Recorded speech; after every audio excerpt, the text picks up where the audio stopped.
Learning how to bounce back from failure is one of the most important tools you can cultivate within your life, both for self development and just a mindset to go through life in general. This is because failure is inevitable. Everybody goes through failure, no matter who they are, from the person to the street to the billionaire who's living in New York. Everybody goes through failure. The thing that separates people from being successful or not achieving what they're capable of is how they respond to failure. What I mean by this is there are two ways to respond to failure: fixed mindset and a growth mindset. The person with the growth mindset sees failure as a learning opportunity, a tool to grow and get better, where a failure is not a representation of who they are, it's not a reflection of them.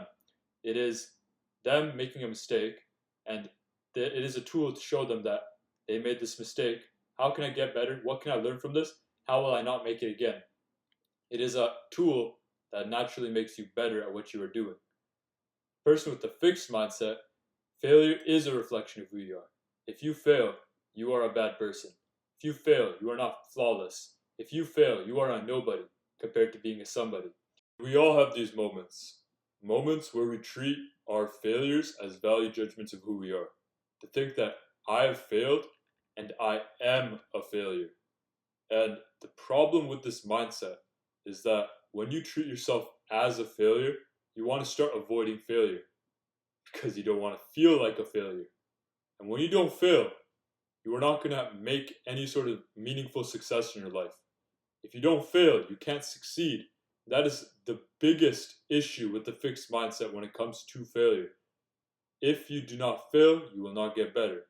And you will consistently show up less than what you are capable of, instead of unlocking the potential to realize failure is a tool, not a judgment, to get you to where you want to go, to help you get better.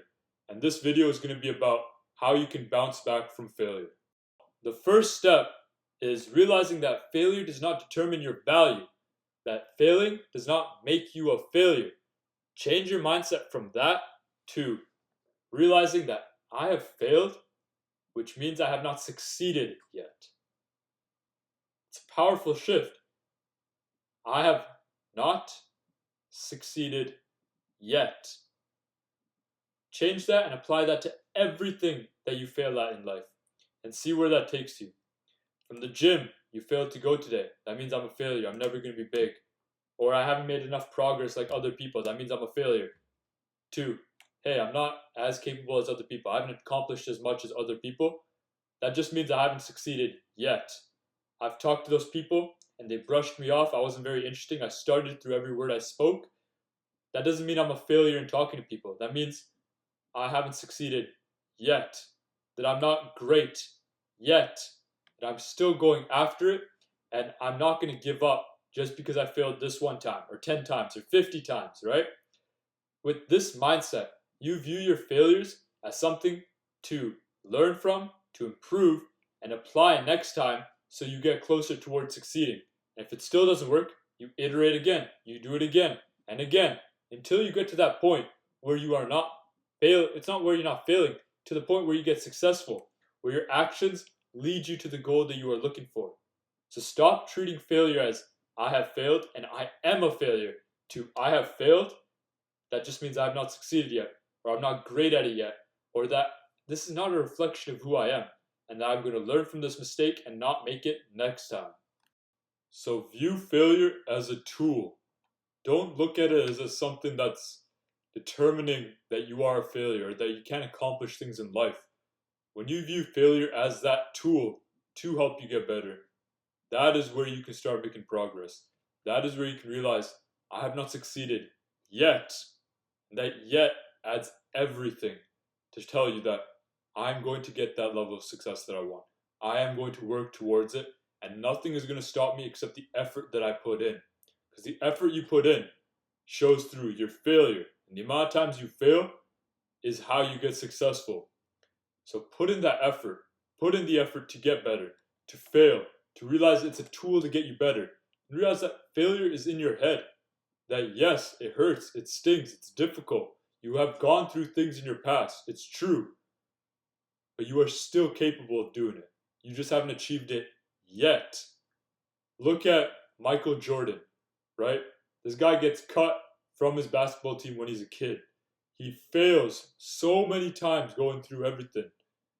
Failure can only take you out, can only affect you when you give up. When you give up and you give into that failure, that's when failure has won. That's when it's defeated you. If you never surrender, if you never give up, if you fail and you don't compare yourself to the other people, you don't think about what others think of you, you look within yourself and ask yourself, what did I do wrong here? What could I do better? How can I improve here? And you just keep going, you keep iterating, you keep improving on top of that. That is where you will never be broken by failure. Like the guy, Jack Ma, guy who founded Alibaba, he got rejected in absolutely everything. He applied for jobs over 30 times, applied to Harvard 10 times. Every single time they rejected him. He applied for KFC.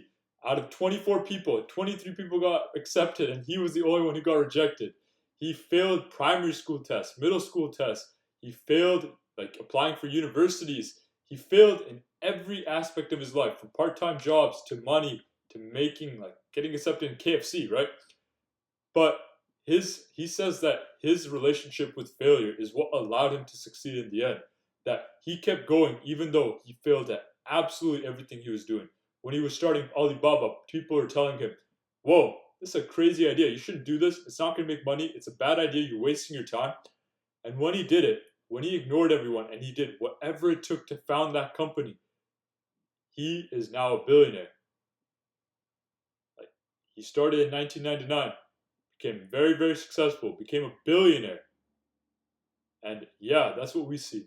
Oh, he's a billionaire now. He must be very talented, very good. But back during his backstory where he was going through that failure, when he was struggling, do you think he knew he was going to be a billionaire? Do you think he was going through that struggle and thinking, oh yeah, this doesn't matter. In 5 years, I'm going to be a billionaire anyway. So who cares? Who cares if I'm struggling right now? He didn't know. And none of us know. If you want to go through it, you can't know what's going to happen in the future. You got to realize that thinking about what your failure is going to do to you, it holds you back from achieving your potential. The thing is, we don't even know where we could go. At the end of the day, we're all humans. And that means what one person can do, you can do as well. There are no excuses. You are capable. Failure does not make you a failure. So, get after your failure. Don't stop. Use it as a tool for growth. Tell yourself that failure is just a sign that you haven't succeeded yet. And with that in mind, thank you for watching. Have a good one. Fail plenty.